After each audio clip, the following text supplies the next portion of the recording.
8 400 400 400। जी हाँ, याद कर लीजिए व्हाट्सएप नंबर, क्योंकि अब चाहे आपका मैथ्स का सवाल हो या फिजिक्स केमिस्ट्री बायोलॉजी का, आपके हर डाउट, हर क्वेश्चन का मिलेगा तुरंत वीडियो सोल्यूशन, वो भी सीधा आपके व्हाट्सएप पर। बस अपने फोन में डाउटनेट का 8 400 400 400 व्हाट्सएप नंबर सेव कर लीजिए और चैट ओपन कीजिए। फिर जो भी आपका डाउट है उस सवाल की आपको बस फोटो खींचनी है, उसे क्रॉप करना है और 5 सेकंड में आपको उसका वीडियो सोल्यूशन मिल जाएगा। क्लास 6 से 12 IIT JEE, NEET, CBSE boards और सभी स्टेट बोर्ड्स के बच्चों के लिए। तो देर किस बात की, अभी जाइए और 8 400 400 400 पर अपना सवाल व्हाट्सएप कीजिए और अपने सभी डाउट्स को आउट कीजिए। लिंक डिस्क्रिप्शन में है।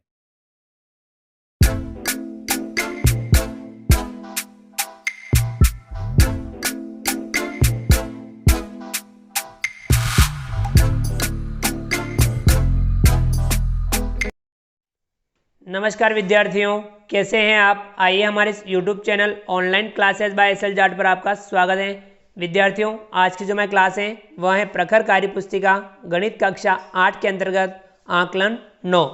आज की क्लास में हम आकलन 9 को हल करेंगे, जो पेज नंबर 39 पर है। आइए शुरू करते हैं।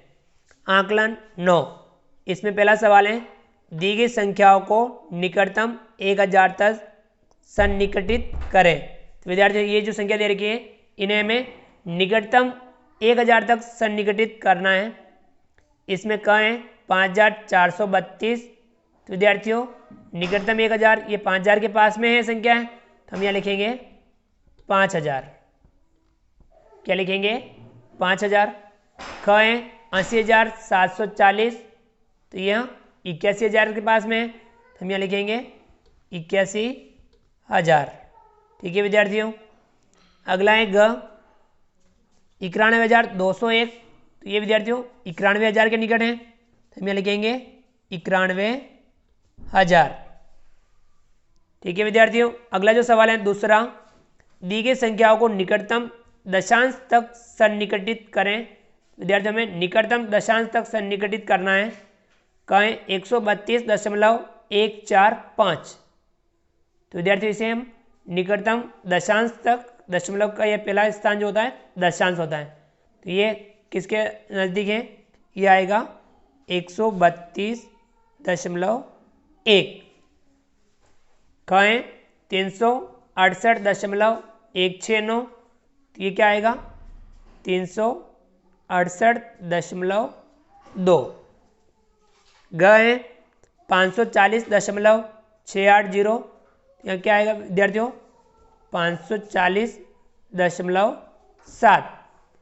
ग है 779.980। यहाँ विद्यार्थियों से दशांश करेंगे तो यहाँ एक आगे बढ़ जाएगा, कितना आ जाएगा? 780.0। ठीक है विद्यार्थियों, ये हमने निकटतम दशांश तक सन्निकटित किया। अगला जो सवाल है सवाल नंबर 3, निम्नलिखित में से कौन सी संख्या 5 से विभाजित हो सकती है? गोला लगाएं।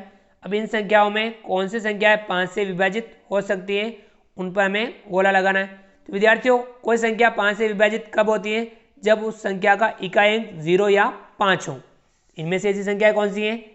60, 75, 115, 785, 555, 490। ये जो संख्या है इनमें इकाई अंक 0 या 5 है, तो ये संख्या 5 से विभाजित हो सकती है या 5 से विभाजित होगी। चलिए विद्यार्थियों, अगला जो सवाल है सवाल नंबर 4, दी गई संख्याओं का गुणज और गुणनखंड लिखें। तो विद्यार्थियों, ये जो संख्या दे रखी है इनके में गुणज लिखना है और यहाँ गुणनखंड लिखना है। गुणज 5 संख्या तक लिखने हैं और गुणनखंड सभी लिखने हैं। 32 के हम 5 गुणज लिखेंगे। 32, 64, 96, 128, 160। इसके सभी गुणनखंड होंगे 1, 2, 4, 8, 16 और 32। ये इसके सभी गुणनखंड हैं। अगली संख्या है 60, इसके हम गुणज लिखेंगे। 60, 120, 180, 240, 300।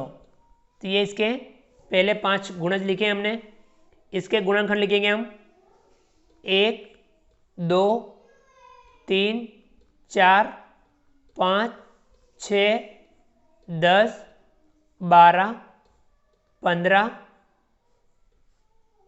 20 30 और 60, ये इसके क्या होंगे, सभी गुणनखंड होंगे। अगला सवाल है सवाल नंबर 5, निम्न के सार्वक गुणनखंड ज्ञात करें। विद्यार्थियों 27, 90 और 15 के हमें सार्वक गुणनखंड ज्ञात करने हैं। तो पहले हम इनके गुणनखंड लिख देंगे। देखिए 27 के अभाज्य गुणनखंड होंगे 3 गुणा 3 गुणा 3। इसी प्रकार से 90 के गुणनखंड होंगे 2 गुणा 3 गुणा 3 गुणा 5। और इसी प्रकार से 15 के गुणनखंड होंगे 3 गुणा 5। अब हमें यहाँ सार्वक गुणनखंड लिखना है। सार्वक गुणनखंड कौन सा होगा विद्यार्थियों, जो देखो तीनों में मिल रहा है।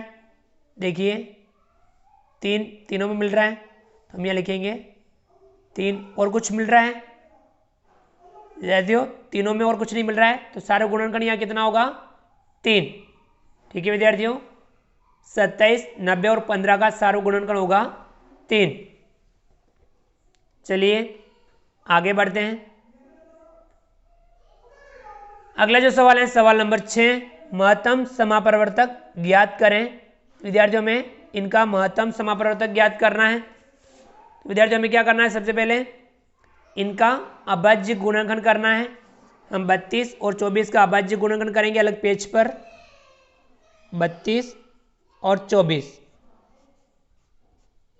32 में 2 का भाग जाए 16, फिर 2 का भाग 8, 2 का भाग 4, 2 का भाग 2 और 2 का भाग 1। 32 के अभाज्य गुणनखंड हो गए। अब 24 के करेंगे हम, 2 का भाग जाएगा इसमें कितनी बार, 12 बार, फिर 2 का भाग 6 बार, 2 का भाग 3 बार और 3 का भाग 1 बार। हम ये अभाज्य गुणनखंड यहाँ लिख देंगे 32 के 1 2 3 4 5 बार 2 2 हैं, 1 2 3 4 5 बार। 24 के 2 बार 2, 3 बार 2 और 1 बार 3, 2 गुणा 2 गुणा 2 गुणा 3। ये हमने अभाज्य गुणनखंड यहाँ लिखे। अब हमें क्या करना है, महत्तम समापरिवर्तक ज्ञात करने के लिए जो कॉमन मिले, 2 मिला तो हमने यहाँ लिख दिया 2, फिर 2 मिला तो हमने वापस 2 लिखा, फिर 2 मिला तो हमने वापस 2 लिखा। अब कुछ मिल रहा है नहीं, 3 बार 2 2 मिल गया, तो ये गुणा कर देंगे 2 दूनी 4, 4 दूनी 8, तो महत्तम समापरिवर्तक कितना आएगा 8। यानी 32 और 24 का महत्तम समापरिवर्तक होगा 8। अगला है ख, 36 और 72। हमें 36 और 72 के हम अभाज्य गुणनखंड करेंगे अलग पेज पर। 36 और 72, 2 का भाग 36 में 18 बार, फिर 2 का 9 बार, फिर 3 का 3 बार और 3 का 1 बार। 72 का करेंगे 2 का भाग 36, 2 का भाग 18, 2 का भाग 9, 3 का भाग 3 और 3 का भाग 1। तो ये इसके 72 के अभाज्य गुणनखंड हम यहाँ लिख देंगे 36 के 2 गुणा 2 गुणा 3 गुणा 3। ठीक है विद्यार्थियों, अब हम 72 के लिखेंगे हम 2 गुणा 2 गुणा 2 गुणा 3 गुणा 3। ये हमने अभाज्य गुणनखंड यहाँ लिख दिए। अब महत्तम समापरिवर्तक ज्ञात करने के लिए 2 मिला लिख दिया, 2 मिला वापस गुणे में लिख दिया। अब यहाँ 3 मिल रहा है तो हम यहाँ वापस लिख देंगे 3, फिर ये 3 मिला तो हम गुणे में लिख देंगे 3। अब ये गुणा कर देंगे 2 दूनी 4, 4 तिया 12, 12 तिया 36, कितना आया 36। यानी इसका महत्तम समापरिवर्तक आया 36। 36 और 72 का महत्तम समापरिवर्तक होगा 36। ठीक है विद्यार्थियों, चलिए आगे बढ़ते हैं। अगला जो सवाल है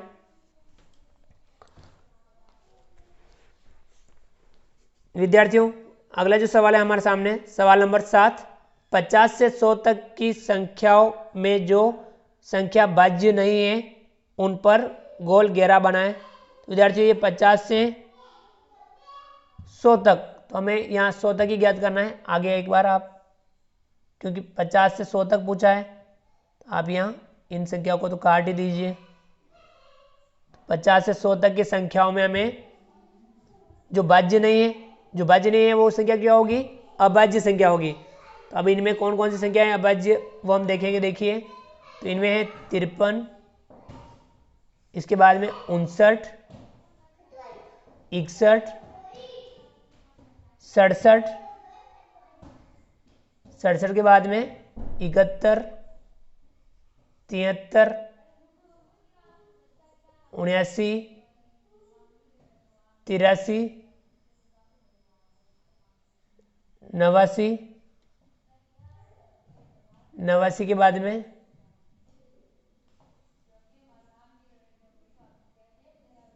97।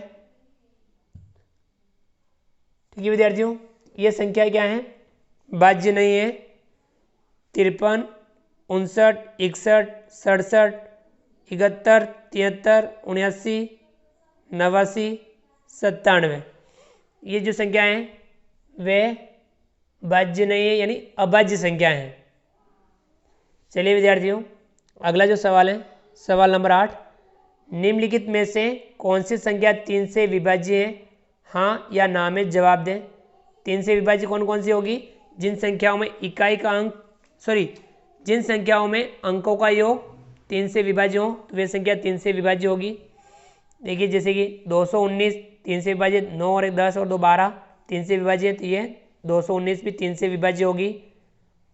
560 6 और 5 कितना हो? 11, 3 से विभाज्य नहीं है, तो यहाँ हम जवाब में क्या लिखेंगे? ना। 102 2 और 1 3 से विभाज्य है, तो यहाँ हम लिखेंगे हाँ, यानी 102 3 से विभाज्य होगी। 3484 4 और 8 12 और 4 16 और 3 19 3 से विभाज्य नहीं है, तो हम यहाँ लिखेंगे ना कि यह संख्या 3 से विभाज्य नहीं होगी। अगली संख्या है 5931 9 और 5 14 और 3 17 और 1 18 3 से विभाज्य है, तो यह संख्या भी 3 से विभाज्य होगी। हाँ। 1302 3 और 1 4 और 2 6 3 से विभाज्य है, तो यह संख्या भी 3 से विभाज्य होगी। हाँ। अगला है 12459, अंकों को जोड़ेंगे 9 और 5 14 4 18 2 20 और 1 21 3 से विभाज्य है, तो यह संख्या भी 3 से विभाज्य होगी। हाँ। अगला है 64520 6 और 4 10 और 5 15 और 2 17 3 से विभाज्य नहीं है, तो यह संख्या भी 3 से विभाज्य नहीं होगी, हम यहाँ लिखेंगे ना। अगला है 97266, अंकों को जोड़ेंगे 9 और 7 16 16 और 2 18 18 और 6 24 24 और 6 30 3 से विभाज्य है, तो यह संख्या भी 3 से विभाज्य होगी। हाँ। ठीक है विद्यार्थियों, चलिए आगे बढ़ते हैं। अगला जो सवाल है, सवाल नंबर 9, दी गई संख्याओं का गुणनखंड लिखें और बताएं कि दी गई संख्या भाज्य है या अभाज्य। संख्या गुणनखंड लिखना है, भाज्य या अभाज्य यहाँ हमें लिखना है। संख्या है 48, इसका गुणनखंड होगा 2 गुणा 2 गुणा 2 गुणा 2 गुणा 3। देखिए, अब इसके एक और स्वयं के अलावा यदि गुणनखंड आते हैं तो वे संख्या भाज्य होती है, तो हम यहाँ लिखेंगे ये संख्या कौन सी है? भाज्य। 35 के होंगे 5 गुणा 7, तो ये भी एक और 35 के अलावा है, तो ये भी संख्या होगी भाज्य।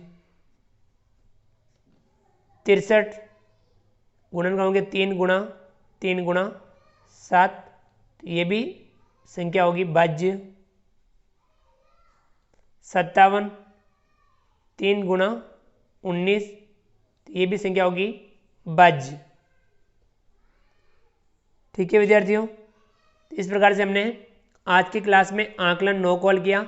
आप भी इस आकलन को समझ करके हल कीजिए और इनसे जुड़े हुए सवाल आपकी पाठ्य पुस्तक में हो तो उन्हें भी आप हल जरूर कीजिए। विद्यार्थियों, आप हमारे इस वीडियो को लाइक कीजिए, चैनल पर नए हो और अभी तक चैनल को सब्सक्राइब नहीं किया हो तो नीचे दिए गए लाल रंग के सब्सक्राइब बटन को दबा करके हमारे इस YouTube channel online classes by SL Jat को सब्सक्राइब कीजिए। बेल आइकन ऑल नोटिफिकेशन के लिए दबाइए ताकि आप तक हमारा लेटेस्ट वीडियो सबसे पहले पहुंच पाएँ। आप अधिक से अधिक विद्यार्थियों मित्रों तक हमारे वीडियो शेयर जरूर कीजिए और नीचे दिए गए कमेंट्स बॉक्स में कमेंट्स करके बताइए कि आपको ये हमारा वीडियो कैसा लगा। तो फ्रेंड्स मिलते हैं अगली क्लास में नए वीडियो नए कंटेंट के साथ में। तब तक के लिए थैंक यू, धन्यवाद। जय हिंद, जय भारत। आपका दिन शुभ रहे। Thank you.